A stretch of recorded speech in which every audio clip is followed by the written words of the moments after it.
السلام عليكم ورحمة الله تعالى وبركاته نبض وضيال ميل كستا oo codkayga iyo muuqaalkaygu idinka soo gaarayo halkan aan ku suganahay aan idinkala soo hadlaynaa waa garoonka weyn ee kubadda cagta ee magaalada Djibouti isla markaasna loogu magac daray madaxweynihii hore ee Jamhuuriyadda Djibouti rabbi naxariistii jannaha ka waraabiye Xasan Guuleed Abdidoon goobtan aan hadda idinkala hadlayno waxa lagu qabanayo oo si rasmi ah loogu qaban doonaa oo sida hadda idin muuqata qaban qaabadeedu ay socotaa xafladda soo xidhitaanka ololaha doorashooyinka dalka Djibouti oo muddooyinkii u dambeysay ka socotay guud ahaan dalka Djibouti waxaana goobtani ku kulmi doona maanta oo isugu imaan doona dadka ku dhaqan magaalada Djibouti degmooyinka ay ka kooban tahay iyo gobollada kala gedisan ee dalka Jamhuuriyadda Djibouti uu ka kooban yahay waxaana socod diyaar garow ballaaran oo loogu jiro sidii xafladdaas xidhitaanka ah ay uga qayb qaadan lahayn guud ahaan shacabweynaha reer Djibouti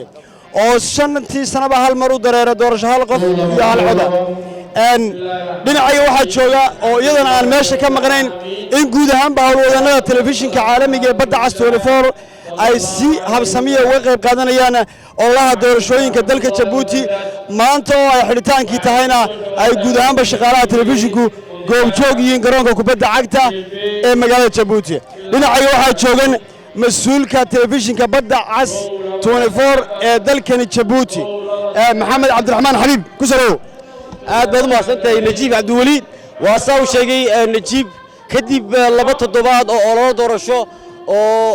أو دورشة مدعتني جمهورية Djibouti وحمانتا لسوق بالجبينية أو سي سعودي مدة لبط الضباط وحنسن أجنهي أو دورشة مدعتني جمهورية Djibouti سنة كانت ترتمي لو مرشحية ترتمي وعنا مانتا جرون كجوليد كسوق بالجبينية كسوق بعيسي ودنبي مرشح حزب أغلبية مدعتويدا UMP مدن إسماعيل عمر جيلي حتى بقى صدق شيء نجيب وح جرون كان مانتا جيني كده بيكون بلنسن هنا إسكوي مدن مانتا جيرياشا مرشح حزب UMP كواسو كلا يمن دونا قبل هذا تولون كوسي مدة يولي بعد دقموي كلا دون عاصمة دو أي كقبضتاي وحنا مانتا قلبتها يكون بلنسين دمان تودبه إن سبوا حدا يقوموا جيان تاجروا هكر لعنة ده يقرب جوجان مرشح حزب UMP مدن إسماعيل عمر جيلي أو أي مرة فربضك كده واجيه شيئنا إن أورنتي جمهورية Djibouti كده قشي تلابوين فربضنا وكيالي إن مانتا عالم كإلى جان قادو هذا بقى مدحوينها جمهورية أحنا مانتا مرشحة حزب أغلبية مدحتوية UMP أيها كبلانسن إن كل مو تاجريشيسا جرون كان جوليد وانا كصبحي قدامي وهذا بقى دمان حول وضعنا ذا تلفزيون عالمي بدأ على 24 TV كجوان إن سي جوبتا مانتا كجوان إن يلسعود سيان دمان حفلة داسي يقيبها هيك كوابن تهيئ دولي بوريسي جاراين ولا يلدونا قار كم ده حبنا حكومة ده مسؤولين تسرسره يولي بدمان تاجرياشا رج يهوين با ويل iyo dhalinyaro intaba oo aynu garoonkan wax kaga weydiin doono dareenkooga maxamed oo sidaad aragto muddooyinkii ay dalka Djibouti doorashadu ka socotay ama ololaha doorashada madaxtinimada ee dalka Jamhuuriyadda Djibouti ay ka socotay waa markii ugu horeysay kul aanay najiib ahaan animaado dalka Djibouti waxa indhahaygu qabanayeen dadka reer Djibouti oo aad ka midaysan qulubta oo doorashada uga qayb qaadanaya si madax bannaan oo waxa weeye kartinimo ku jirto oo wadaninimo ku jirto waana talaabo geesinimo leh oo marka la eego dhinaca hanaanka qabsoomida doorashada iyo sida ay dadku ugu baraarugsan yihiin in dalkan Djibouti ay doorasho ka dhacdo waxa weeye waa guulaha la oran karo shacabka reer Djibouti way u soo yeetay maanta aynu joogno xidhitaankii ololaha doorashooyinka dalka Djiboutina waxaan filayaa maxamedow in dadka reer Djibouti gobol degmo tuulo iyo caasimadda aysan u kala hadhi doonin oo ay wacdaro gooniya goobtan ka dhigi doonaan adigu marar badan baa u soo joogtay oo garoonka lagu soo xidhayay xafladda kaba dambaysta laakiin aniga maanta kow ii noqonaysaayo waxaan horey u soo arkay dareenadii gobollada iyo degmooyin kale kala maranay waxaan sugi la'ahay waqtiga ay dhacayso in garoonkan Xasan Guuleed Abdidoon oo ay garoonka ugu weyn Jamhuuriyadda Djibouti ee kubadda cagta ay soo buux dhaafiyaan shacabka reer Djibouti waxaan mararka qaarkood waxaan isweydiiyaa war dadkii gobollada kala geysan aad ogeyd ee garoomadii kala soo buux dhaafin jiray xafladda xidhitaanka maxay samayn doonaan xafladda xidhitaanka waxaa saasaytay najiibo ay dadka reer Djibouti caado u leeyihiin in runtii ay mar waliba u muujiyaan murashahooga taageero midnimo iyo walaaltinimo sidaa ku qoranba boorarka hadda garoonka suran iyo kuwa garoonka dibadiisa la yaalla intaba waxaa ku qoran murashaxa xisbiga aqlabiyadda madaxtooyada mudane Ismaaciil Cumar Geelle waa dooqa shicibka waa dooqa dhalinta reer Jabuuti madaxweynaha amba murashaxa xisbiga aqlabiyaddu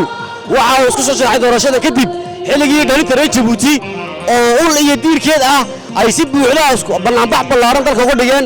oo ay ka codsadeen in marshanaad uu ku soo noqdo amba mar kale uu ku soo noqdo uu ku soo sharaxo doorashada madaxtinimo si runtii uu u dhammaystiro mashaariicda mugga weyle ee Jabuuti u suura geliyey in runtii caalamka ay la jaan qaado oo ay noqoto amba ay ka mid noqoto dalalka runtii aadka u horumaray marka taas ka yeeshay maanta inuu murashaxa xisbiga aqlabiyadda madaxtooyada mudane Ismaaciil Cumar Geelle uu mar kale ku soo sharaxo doorashada madaxtinimo maxamedow ta kale ani intii aan joogay dalka Jabuuti aan ka yaabay ama waxa weyn ila noqdo waxay ahayd in dalkani Jabuuti dhalinyaradu ay door muhiim ku leeyihiin inay door weyn ku leeyihiin waxa ku cadeynaysa maxamedow in sanadkiin marka shanaad madaxweynaha jamhuuriyadda Jabuuti uu sharaxayo ay ahayd dalab ka yimid dhalinyarada jamhuuriyadda Jabuuti oo codsaday in madaxweynaha jamhuuriyadda Jabuuti mar labaad soo noqdo dareenka noocaasa ee dhalinyarada Jabuuti ka yimid waa dareen muujinaya doorka dhalinyaradu ay ku leeyihiin dalkani jamhuuriyadda Jabuuti waxaan ku sugnaan doonaa inta xafladdu ay sida weyn u socoto ilaa iyo barbilow ilaa dhammaad garoonka kubadda cagta ee Xasan Guuleed Abdidoon ee magaalada Jabuuti oo hadda goobta u astaysan in lagu qabto soo xirista xafladda doorashooyinka dalka Jabuuti waa soo Najiib hadda daawadayaal waxa aan sugnaaba waa bulshada reer Jabuuti oo safarka san garoonka ka dambeeya goodhow soo buux dhaafin doona si runtii ay ugu muujiyaan murashaxooga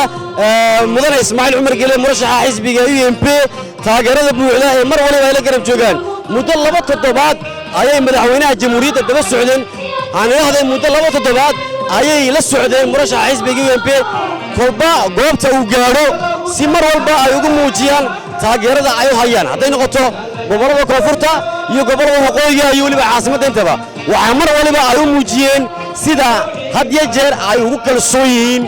siyaasaddiisa iyo waliba hindisayaasha dalka uu ugu talagalay in horumar ku gaarsiiyo daqiiqadaha si fogeen xafladdaasi taageero muujinta ayaa iyadu si rasmi ah u bilaabi doonta waxaana saa idin muuqata garoonka ku sugan hadda oo soo gaaraya daqiiqada xigto waa taageerayaasha murashaxa xisbiga aqlabiyadda madaxtooyada ee UMP mudane Ismaaciil Cumar Geelle السلام عليكم قلب وناكسن ما أنت واسكو صباحي ودم بي مرشح حزب UMP مدن إسماعيل عمر قيلي أن من بلو إلى دماد ولا سعوتين إلا بلوجي إلا ما تواجرسين بل ما أنت دريجينا كور مدام هاي تاي ما أنت ودم بيسي سمرات أنا قبل جودة تاي ما أنت دريك يجو أدي أيو شعور أدي وين بنقول جرتا ومتين كودم بي واحد كمية هاين دلنتي تطبيق طبعا كيجي مدحوينها وديستي نص النقطة تري أنا جو عبدية واحد كمدها دلتي راديو جاي تلفزيون كجودي جبت كلها هذا الشيء مدحوينها نص النقطة تري ما أنا واحد نشوفنا ميتين كا وطبيعة إن الموجنو محاكور هذا يعود إن تصنع مدحوينها إن أجوجنو جماعة صوص عندنا واحد بلنا قادنا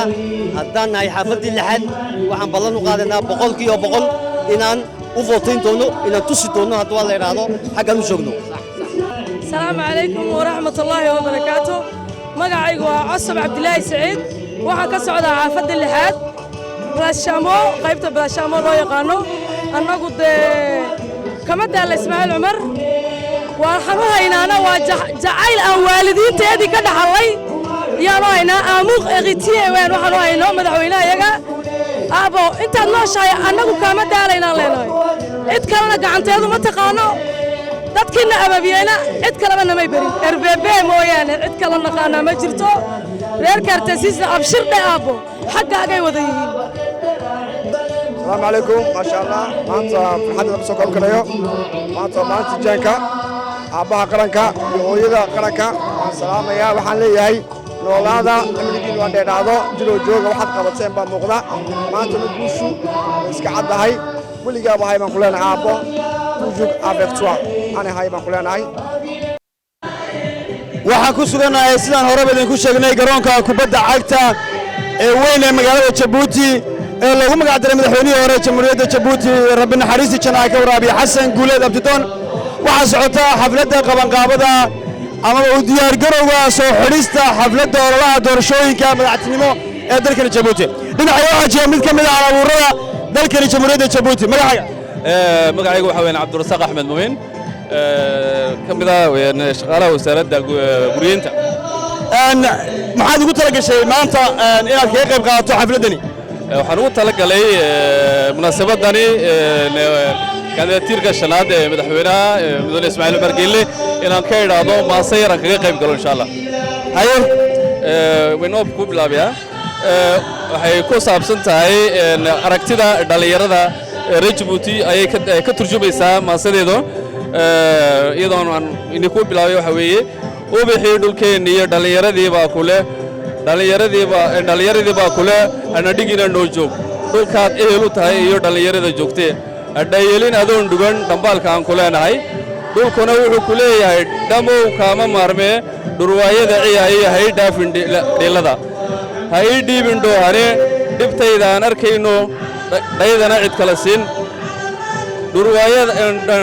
dhiiranow Ismaaciil dhabbadaadii marisee dhogorta aan ku gooyey dhallaan iyo cirooleba dhaydu way ku filan tahay dhaqaalaha ku raayiyo dhabbayaashan wada dhismay dhayal kuma imaanine dhexda oodu xidhatiyo dhiiranaanta weeyaan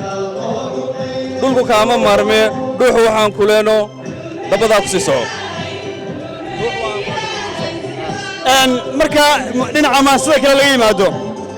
dareenkaaga guud iyo maanta siday kula muuqato dhallinyaradii waad ka mid ahayd madaxweynaha jamhuuriyadda Jabuuti yidhi noo joogo noo soo noqo shucuurtiina siday kugu muuqataa wallaahi runtii waa tayga keentay inaan maasadan sameeyo runtii waxa weeye waxaan ka mid ahay dhallinyarada sida dhabtaa u rabta madaxweynaha iyadoo oo noo muuqato hawsha uu galay iyo waxqabadka muhiimka ah ee uu dalka u qabtay iyo weliba inta dhiman oo rabnay inuu dhammaystiro insha Allah annaka iyo intaan dhali doonaba waxyaabahay ka faa'iideysan doonaan insha Allah waan rajaynaynaa aad baad maasad markana waxaan idinku wareejinayaa annagoo garoonka si toos ugu jirna isla markaasna soo tubin doona barnaamijyada iyo wararka kala gedisan ee ka dhici doona goobtani maanta wariyaheena Maxamed Cabdiraxmaan Xabiib oo isna qayb ka mid ah garoonka ku sugan waa tahay daawadayaal waa sida ay sheegeen taageerayaasha murashaxa xisbiga UMP mudane Ismaaciil Umar Geelle oo intuba ku ballansan in maalinka doorashada oo ku beegan 9 bishani Abriil ee ku jirno oo ah maalinka Jimcaha ee fooda lagu soo haya waxay intuba ku ballansan yihiin in ay codkooda wada siiyaan murashaxa xisbiga aqlabiyadda madaxtooyada UMP mudane Ismaaciil Umar Geelle sida marar fara badan ba ay kaga dhawaajiyeen dhinaca dambe saadalkiisan waxa halka iga dambeeyay sijidii loogu tala galay in joogsadaan mas'uuliyiinta ama martida amba xubnaha xukuumadda amba martida kale ee ka qayb galaysa xafladan saadalkiisanba garoonka waxa ka socda daawadayaal u diyaar garow aad u ballaaran ayaa ka socda garoonka Guuleed oo ay ku ballansan yihiin sayidbrowga soo sheegnada in ay ku wada kulmaan dhammaan taageerayaasha xisbiga aqlabiyadda madaxtooyada UMP oo min bilowgii oo doorashada ilaa maanta garab siiyey u muujiyeen noloshooda in mar walba ay garab joogaan haddaba waxaan sugnaaba waa xafladaasi amba isku soo bixii u dambeeyey ee doorashada madaxtinimo ee jamhuuriyadda Jabuuti ee sanadkani 2021 oo sida tan u qabsoomay